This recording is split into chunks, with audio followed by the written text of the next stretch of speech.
A couple engaged in a passionate kiss appeared in the live broadcast of the Disney fireworks show. Internet users exclaimed, "Perfect balance of beauty and talent, embracing this damned romantic love of others." That my feelings were completely different from others. The woman in the picture is my wife, Elena, and the man is her childhood sweetheart, Julian. Elena and an unfamiliar man went trending because of a picture taken by an internet celebrity during a Disney live broadcast, where the two were caught kissing under the night sky. The fireworks were dazzling, and the two people were lost in their kiss. The photo was stunningly beautiful. The kiss was very aesthetic. The only downside being, Elena was a married woman. I saw this on the news on my phone at home. When Elena came home, she just heard the sound from a video on my phone. Her face didn't look too good. She sat on the edge of the bed and looked at me. "He is Julian, my childhood sweetheart I told you about. We were just celebrating New Year that day, a New Year's kiss to a friend. Don't think too much. I have no feelings of love for Julian," she said. I put down my phone. "Okay, Elena. He just returned to the country recently. Didn't know where to go, so he invited me to celebrate the New Year, and I could hardly refuse." I remained silent. I'd been married to Elena for 3 years. She had always appeared quite indifferent regarding matters of intimacy. I respected her, so I never touched her when she didn't like it. I only found out looking at this photo that she truly had a passionate side, but it just wasn't for me. Seeing my cold expression, she got a bit upset. "Aren't I back home with you now? Who are you showing your cold face to?" The name wasn't the first time I heard it. The first time was on our wedding night. Elena was drunk and called out this name in the middle of the night. Not long after her discharge from the hospital, Elena attended a friend's gathering. By the time I arrived, Elena and Julian were already there. Elena sat next to Julian, his hand on her waist, and there were red kiss marks on her collarbone. But the way she looked so languid next to Julian, like a woman who had been loved. Friends joked, "Only Julian can touch Elena's heart." If Julian hadn't gone abroad for treatment at that time, there would have been no room for Michael. A friend asked her, "Elena, do you really like Michael?" Elena dismissively replied lightly, "His eyes look like Julian's." Now that the main character is back, the substitute should step down. I stood at the doorway listening to everything clearly. It seemed her friends were also very familiar with their relationship and knew that Julian was the light of Elena's heart. Someone saw me standing at the door and stopped his careless talk. "Michael is here. Come. We are all joking. Don't take it seriously." Elena saw me, a bit shyly covered her neck with her hair, and whispered, "You're here." Julian laughed and said, "Stop fooling around. You'll upset Elena, and it's hard to cheer her up." Everyone teased, "All right, we know you are protecting her." I casually sat down next to Elena, stretched out my hand, and flicked her hair aside. She was taken aback as my cold fingers touched the red kiss mark. I laughed, playing so wild. Don't even bother to conceal an extramarital affair. Elena's face flushed.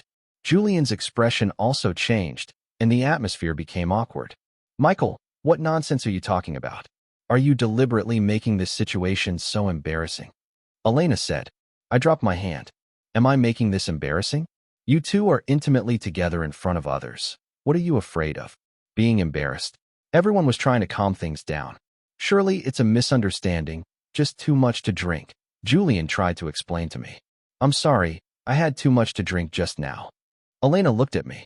"What do you really want to do?" I took out my phone, showed her a text message. The message was a notification, supplementary card spending, booking a luxury double bedroom in Disney on New Year's Eve. I said, "Elena, even if there is no feeling with your childhood friend, I don't believe that a man and a woman can sleep in the same bed innocently." Elena stood up. "You have such a dirty mind. You think everyone is as dirty as you." I pointed at everyone. "You ask any of these married people if they could trust their spouse to sleep in the same bed with someone of the opposite sex. If they can accept it, then I have no problems." James and the others were indeed aware of the situation between the two, but did not expect me to just blatantly speak out all the matters, completely disregarding face. The room quieted down immediately. I stood up. "I just wanted to let you know, this substitute is stepping down." After I returned home, Elena quickly came back as well, trying to explain to me. That day in Disney, there were no rooms left. I didn't make a reservation in advance, so we had to temporarily squeeze into one room. He slept on the couch. "Honey, You have to believe me. Is that so? I pointed to the kiss mark on her collarbone. What about this? Is it a mosquito bite? Elena blushed a bit. Julian got drunk. He said he had always liked me, but I pushed him away. I told him that I was married and there could be nothing between us. Elena had changed. Even when she was lying, her face remained the same. She was no longer the little girl who would blush when lying. I met Elena at a gallery that I had opened with a friend. She was crying in the corner of the gallery, her friend consoling her. That's when I learned that her teacher used her painting with his name and sold it for over $100,000, but only gave her $3,000 like a handout. He said disdainfully, "Do you know how many art students want me to take their paintings but can't get in line? I used your painting because I appreciate you." Elena came from a challenging home environment. She had to pay her tuition fees through part-time jobs. Studying fine arts is an expensive major. Her family could not afford her fees, so she had to rely on herself. She was crying with her face in her hands. I watched and sighed. Later, I got to know her through friends and felt bad for her struggles. I poured resources into her, hiring people to write art reviews. I didn't understand art, but I had money. In a few years when she graduated, I successfully promoted her to be a small but well-known artist. She also became my girlfriend and later married me. The streets lauded her as a young artist with a transcendent style and the most refined temperament in B City, untouched by worldly dust. However, where in this world does one remain unstained by the red dust? It was I who used my money to elevate her above worldly concerns, allowing her to step away from the mundanities. Yet she believes all these are achieved through her talent alone. In this world, talent is not what we lack the most. Elena looked at me. I have not done anything to betray you. You can't just decide to divorce me like this. I won't divorce. After finishing, tears brimmed in her eyes. You can't sentence me to death just because of one photo, right? You should give me a chance to prove my innocence. I had nothing to do with Julian. Her voice was as soft and sweet as before. She clung to my arm. If you really dislike Julian, then I'll limit my interaction with him in the future, okay? Through her shoulder, I could see various photos of us hanging on the wall behind. Suddenly, I felt a bit hesitant. It seemed a kiss didn't represent much, neither did a text message. These couldn't erase the feelings built between us over the years. It seemed like she still loved me. My heart softened in her tears. When we went to bed that evening, she snuggled into my arms. In her half-awake, half-asleep state, she nestled deeper into my chest, murmuring, "Julian." My heart, like being doused with a bucket of ice water, was thoroughly awakened. Her phone buzzed. A message came in. I picked it up, unlocked it. It was a message from Julian. "Elena, for the first time, I regret going abroad so much that I lost the opportunity to stand by your side. When I kissed you today, it was like I was back at that night in Disneyland again." What came next was a selfie of them kissing. Elena had her eyes closed, and Julian kissed her passionately. As I was stupefied, Elena murmured again, "Honey." My heart thumped. I forwarded the photo to my phone, deleted the traces of forwarding, locked the phone screen, and pretended I saw nothing. Our wedding anniversary had arrived a month ago. I had planned a surprise for her. I booked the top-floor rotating restaurant of the Grand Hotel. Facing us was the city's largest skyscraper, and I had booked the electronic wall of the opposite building, preparing to profess my love for her on the wall to commemorate our third wedding anniversary. The entire floor was decorated with roses, and hundreds of drones were ready to appear according to my design. I texted her earlier to meet me at the top floor of the Grand Hotel tonight. The time had come, but she was nowhere to be seen. Her phone was out of reach, and she never replied to my message. The hotel staff stood cautiously by the side, not daring to ask if they should serve the dishes. All my friends had already arrived. My buddies asked, "Michael, your wife hasn't arrived yet? Maybe she is stuck in traffic." "Don't rush, right? It's rush hour. Everywhere is congested." I glanced at the time. It was past the agreed rendezvous. I told the staff to start serving to my friends. "She's got some urgent matters and can't make it. Let's just eat on our own." While speaking, a dispute arose between the doorman and the guests outside. "I'm sorry, we're having a private event tonight. But there are still many empty seats. What kind of person would close off the whole place? It's affecting others from enjoying the night view. Can't you spare a seat? Today holds special meaning for us." I turned my head to look. It was Elena and Julian. Elena was holding a bouquet of red roses, and the pair, holding hands, were standing at the entrance, intending to dine in the revolving restaurant. All my friends were silent, watching this scene unfold. I walked over, stared at their intertwined hands. Elena saw me and looked flustered. I stared back at Elena. Elena, do you remember that today is our wedding anniversary? Is going on a date with your ex a critical thing for you? Hence you did not answer my calls or reply to my texts. Elena immediately released her hand, murmuring, "Sorry, honey. I forgot today is our wedding anniversary." My friend retorted indignantly. Forgot about the wedding anniversary? A married woman dating and holding hands with her ex-boyfriend, having a candlelit dinner so blatantly. This is my first time witnessing such a scene. Elena immediately defended, today's Julian's birthday. I just invited him for a meal. Then she stepped forward, tugging at my sleeve. Honey, I reached out my hand and took hers. Elena looked at me while carefully saying, Honey, don't be mad. I stroked her hand, gently took off the ring from her ring finger. Elena panicked. What are you doing? I threw the ring into the trash can next to me, looked up at her. It's over, Elena. I don't want to expect you to turn back or feel pity. I shouldn't have been soft-hearted to think that you'd love me. I can see. Let's divorce this time. I'm serious. After saying this, I turned and left. Elena wanted to chase after me, but was stopped by her friends. Oh, your boyfriend is still here, not going after him? Elena, I really don't know what you're thinking. Where does Michael not match up to you? Where is he not good to make you look down upon him? Even go so far as to cheat with this good-for-nothing. Truly shameless. Elena said, Michael, you guys shouldn't look at people with such vulgar eyes. Julian and I are just having a meal together. We can celebrate our wedding anniversary every year. We have a lifetime together. Why care about this one time? Julian chimed in. I'm sorry, it's all my fault. If you want to blame someone, blame me. Don't blame Elena. Elena defended him. How could this be your fault? Today is your birthday. It was my idea to invite you to dinner. Don't take his unreasonable anger to heart. Julian said, Are you sure it's okay? I think Michael is really angry. Maybe we shouldn't have dinner now. You should go to comfort him first. Elena said arrogantly, No need. I'll go home and coax him a bit. He's always petty, don't mind him. Elena found that the door lock had been changed when she came home at night, and she pounded on the door loudly. Her noise led the neighbor to complain that she was disturbing the peace. She called me, and I said, I'm staying at a hotel, the hotel I booked for our third wedding anniversary. Since you won't stay, I'll stay myself. Elena shouted, This house is my home. Why can't I get in? I laughed and said, Your home? Have you ever paid a dime? Then I hung up the phone.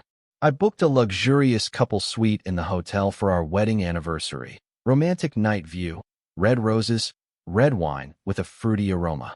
Everything is perfect, just missing a woman. But it's not needed now. The news of me wanting to divorce Elena quickly blew up. In her home, Elena's parents have been making a living by selling vegetables.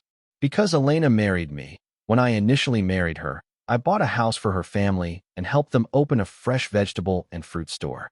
Life had just begun not to be so strapped. In addition, I had always been generous to Elena's expenses. Almost half of them she sent back to her mother's family for supplementation, and I turned a blind eye. Now, if divorced, all these things would disappear completely. Elena usually worked in an art studio where she would create works during her free time. Since Julian came back, he often accompanied her in painting there. When Elena's mother came to her, the two were laughing and studying a new work, heads close together. Elena's mother pushed the easel away with one hand and slapped Elena's face with the other. Are you out of your mind? You should be coaxing your husband, not hanging around with this pretty boy. I just heard from my neighbors when I was selling vegetables today that your husband wants to divorce you. Elena's mother was strong, and her slap made Elena's face red. Elena prided herself as a painter. She had always cherished her image and rarely interacted with her parents outdoors for fear that others would know she was from an ordinary family. Her parents selling vegetables made her feel ashamed. Now her face was completely lost by her mother's slap. With tears in her eyes, she said, Mom, why did you hit me? Do you know what's going on? It's Michael causing trouble, unreasonably wanting a divorce. Elena's mother replied, Don't think I don't know. The neighbors have all heard about it. As soon as Julian came back, you started to be wishy-washy again, wanting to be with someone else. Do you have a conscience? When he didn't want you in the beginning and left, who helped you when you were in a pitiful state. Now that you have a bit of fame, you think you're invincible, daring to play this trick with me. Let me tell you, even if you become famous, you're still my daughter. If you do something wrong, I will still punish you." The staff in the studio started whispering to each other. Julian quickly closed the door and tried to persuade Elena's mother. "Auntie, this is a misunderstanding. It has nothing to do with Elena." Elena's mother, full of fighting spirit, turned on him. "You are also involved. Do you not know she is a married woman? What's the deal with you two being together? Can't you avoid suspicion? What kind of face do you have? I've lost face in front of the neighbors because of you. Raising such a sly fox." Elena cried out loudly. "I can live well without relying on Michael. I am famous now. There are plenty of people waiting to buy my paintings. You were uneducated and don't understand anything. You shouldn't interfere in my affairs." The conflict between Elena and her mother escalated, and the news reached my ears. I smiled faintly. The divorce agreement was already prepared by my lawyer, and I was just waiting for Elena to come and sign it. When Elena arrived, she looked resentful and said, "Michael, just because I'm close with a friend, you assume I'm cheating and want a divorce. I won't agree. If we are to divorce, I want half of all assets under your name." I never expected that the self-proclaimed timeless artist Miss Elena would also have a day with a taste for money, wanting to fight over assets. "Are you worthy?" I retorted. I took out my phone and showed the photos sent by Julian that night, then took out a USB drive containing footage from the dashcam in my car, showing Julian and Elena kissing and being intimate in my car. "You think just because we didn't capture you in bed, you're not considered to be cheating? Elena, how shameless can you be? Wanting both the husband's money and the lover's body. You are truly despicable." Elena looked at the video in the USB drive, her face pale. "This is covertly recorded. It doesn't count as evidence." I chuckled. "Do you leave evidence everywhere when having an affair? And you're afraid I won't find it? Elena, you have another flaw. Your brain is simple. Why do you think it's my duty to give you money? To spend. You are my wife, and I am willing to spend money on you. But you can't use my money to cuckold me. You really think highly of yourself." Willow raised her head. "Fine, let's divorce. Don't regret it." She picked up a pen and signed the divorce agreement. Before leaving, she hesitated and looked at me. "I actually have some attachment to Julian. Can you give me another chance?" My eyes stunned. "Elena, I have given you many chances, but you have never truly cared about me. Have you? If I knew 3 years later we would end up like this, I would rather not have met you. At the gallery 3 years ago, I regret marrying you, Elena." This was the last sentence I left her. The divorce certificate was quickly processed. On the day of processing, Julian accompanied her. When they saw us coming out of the Civil Affairs Bureau, he approached with a bouquet of red roses. "Willow, congratulations on starting a new life." Willow threw herself into his arms, and the two of them embraced each other, as if they were there to get married, deceiving those who didn't know the truth. I thought that after divorcing Elena, I would feel low for a while. However, after receiving the divorce certificate, I surprisingly felt a sense of relief. Perhaps keeping someone who doesn't love you is also a kind of pain. In less than a month, I received the wedding invitation of Elena and Julian. She posted pictures, a high-profile manner on social media, showing their marriage certificate, their hands intertwined with wedding rings. The caption read, "I only want to hold your hand for a lifetime." Willow called me and said she hoped I could attend the wedding to witness her happiness. She also had good news for me. She was preg-jamist. I hung up the phone in our 3 years of marriage. I desperately wanted children, but Elena had always refused because of her career. I didn't force her, thinking we would have children when she was ready. However, I never imagined that as soon as she was with Julian, she was willing to get preg-jamist and have a child. It turns out it wasn't that she didn't want children. She just didn't want to have children for me. I covered my face, tears rolling down my cheeks. A man's tears are not shed lightly. For the first time, I truly felt that all the sincere efforts I had made were just a joke. It was so ironic. In love, someone unloved truly does seem like a clown. I couldn't attend their wedding, but I heard it was grand and lavish. Julian and Elena spent all their savings, determined to make their wedding the most unforgettable memory. When I saw Elena again, her belly was already bulging. She came to the gallery to discuss organizing an art exhibition. It was Julian's exhibition, And after visiting several galleries, she felt that mine was the most suitable for showcasing. A friend helped her with the planning, and she was very satisfied. The friend looked at her belly and said, "You must be around 5 or 6 months pregnant. Why do you have to worry about the art exhibition? Can Julian handle it?" Willow replied proudly, "He never understands these matters. He just loves to paint. I handle all these mundane tasks. And now that I am pregnant, it seems like the inspiration has disappeared. I can't paint." So I decided to help him with the exhibition planning. A friend asked me if I wanted to allow them to have the exhibition at the gallery, to which I said, "Why not? Is it foolish not to make money when you can?" The exhibition was very successful because my gallery and I had some reputation in the art circle, and art exhibitions usually attracted regular customers. At the end, Julian and Elena thanked me with a smile. I handed them the bill and said, "No need to thank us. In our line of work, good service is essential. If you are satisfied, you can recommend the gallery to your art circle friends for future exhibitions. Here is the bill. Would you prefer to pay by check or bank transfer?" Julian's face stiffened. "Rent? What rent?" And then he looked at Elena bewilderedly. "Me, do you think? Hosting an art exhibition doesn't involve paying rent. Have you ever seen a gallery allowing others to host exhibitions for free? When you were hosting the exhibition, didn't you think about paying rent?" My voice was loud, and everyone in the gallery turned to look. Willow's face turned red, looking embarrassed and incredulous. As she stared at me, "I'm organizing an exhibition at your place, and you still want to charge me rent?" I was even more incredulous. "Elena, if everyone hosted exhibitions without paying rent, our gallery would have closed down long ago. I am a business person, and it's business. You and Julian wouldn't be expecting a free ride, would you?" More and more customers began to look over. "Come on, hosting an art exhibition without paying? Hush, that's the boss's ex-wife, Elena. Even if she's the ex-wife, she knows it. Shameless. Bringing her husband to freeload. That's some thick skin." Tears welled up in Elena's eyes as she exclaimed loudly, "Stop lying. I never paid rent for hosting expeditions before.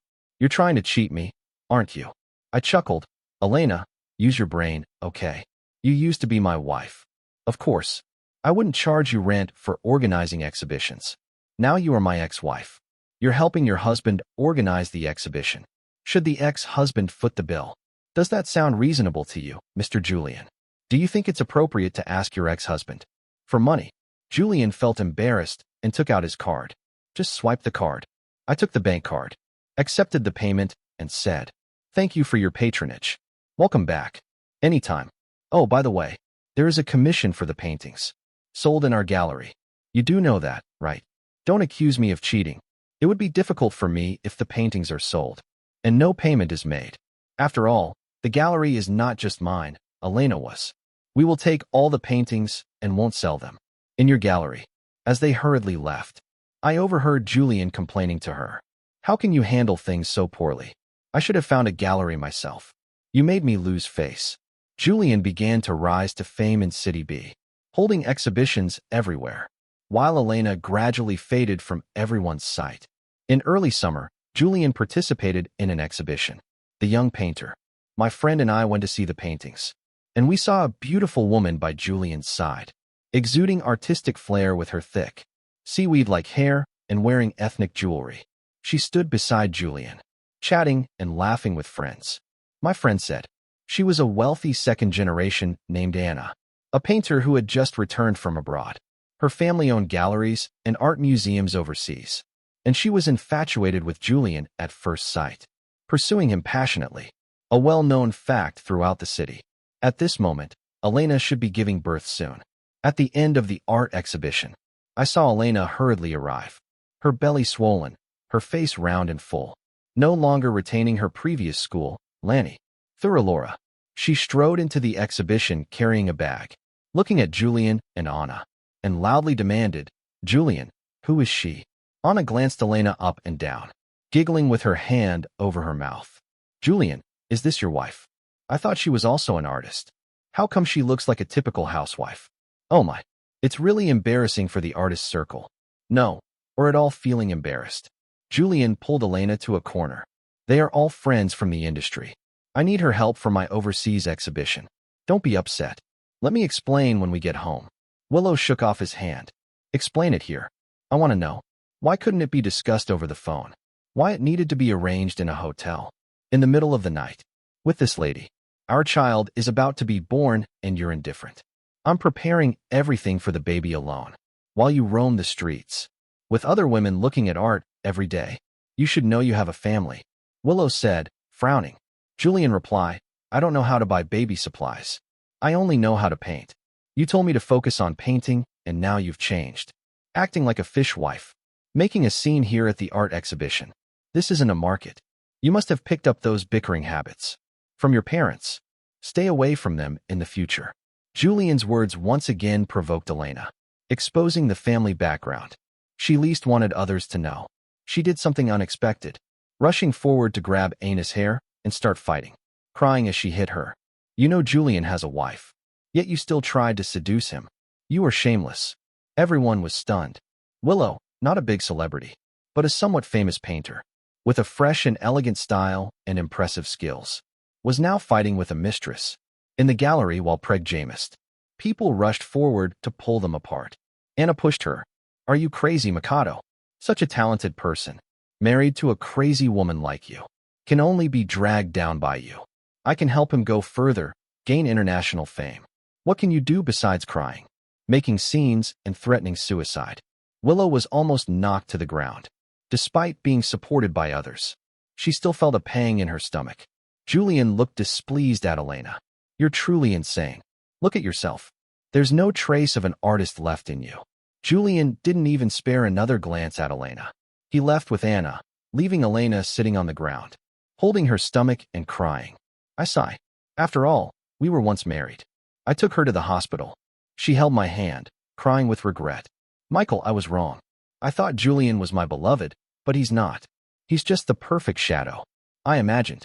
He doesn't care about anything except painting. He only wants fame. I no longer had any value to him. He went to seek out valuable women. I've given so much. Even sacrificed my career, my marriage. But now I have nothing. I regret so much going to see those fireworks back then. I really regret it, Michael.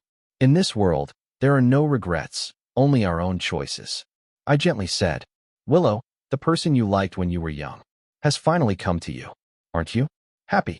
Isn't this what you've always wanted? Her answer was the regretful sound of her crying. Willow gave birth prematurely to a daughter, weighing only 4 pounds, and because of underdeveloped lungs, the baby had to sleep in an incubator. The next day, I took the bat Elena left in my car, back to the hospital to give it to her, and I heard Julian and her arguing in the war. Willow, sign the divorce papers early. The daughter belongs to you. I don't want her. I don't like children. It was your choice to have her, so take care of her yourself. Julian firmly stated in the ward. Willow, I've just given birth to our child, and you want a divorce. Julian, Anna said that if I marry her, she can help me with the immigration procedures. I can develop in country K. Her family can promote my art. They have evaluated it. Very promising. Willow, you know how important this is to me. Willow, what about me? Am I not important? Makoto, you have always known. In my life, painting is the most important. Everything else has to make way for art, including you. You know how important painting is to me.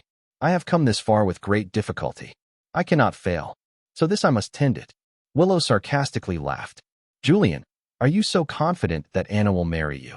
Be careful not to come back empty-handed. Julian confidently smiled. Anna admires me a lot, she says, and the most talented person she has ever met. We will definitely get married. Julian left with only the clothes on his back, giving all the money and the house to Elena, finally getting divorced. But when he went back to find Anna, he found the place empty. Anna's place was rented, only for 3 months. Just a short, temporary stay before returning to her home country. And as for her family, indeed they were a wealthy family abroad, but they had left without a trace. Julian realized that he had no way to contact Anna while she was abroad. Anna called me before boarding the plane to go home and said, Cousin, everything is settled. I'm leaving. Remember to invite me for a meal. Next time you come to see me, I'm sure the high-end jewelry has been sent to your home. You will see it when you return. Anna is my cousin, my blood cousin. She was upset after hearing about my divorce, so she returned to the country. and put on a good show to vent her frustration with me. She said Julie and Annalena are selfish people. As soon as it comes to their own future, they forget everything else. They don't need any tricks. Just a little provocation and they fall into the trap. They really have simple minds. Julian is still in the dark, dreaming of becoming internationally famous. On the other hand, Willow, GOP divorced, and is completely despondent. Her child was born prematurely, and the cost of the hospital stay was tens of thousands. She stayed in the neonatal intensive care unit, in an incubator. Once the child was discharged, his health was not good, and he often fell ill and had to be hospitalized. She spent her days busy going to the hospital. The money had already run out. It seems that painting was something from past lives for her. She hasn't picked up a brush in a long time. In City B, there are many talents in the art world. In less than a year, almost no one remembered Elena's name. The next time I saw her, she was carrying her child, while helping at her family's vegetable shop, selling vegetables. She no longer had the haughty and distinguished look of the past. She was already wrapped up in the mundane world, looking like those ordinary people she used to despise. As for Makoto, he left the marriage with nothing. Emotionally frustrated, it seems that he has not painted any work that dazzles people's eyes since then, and no one buys his paintings.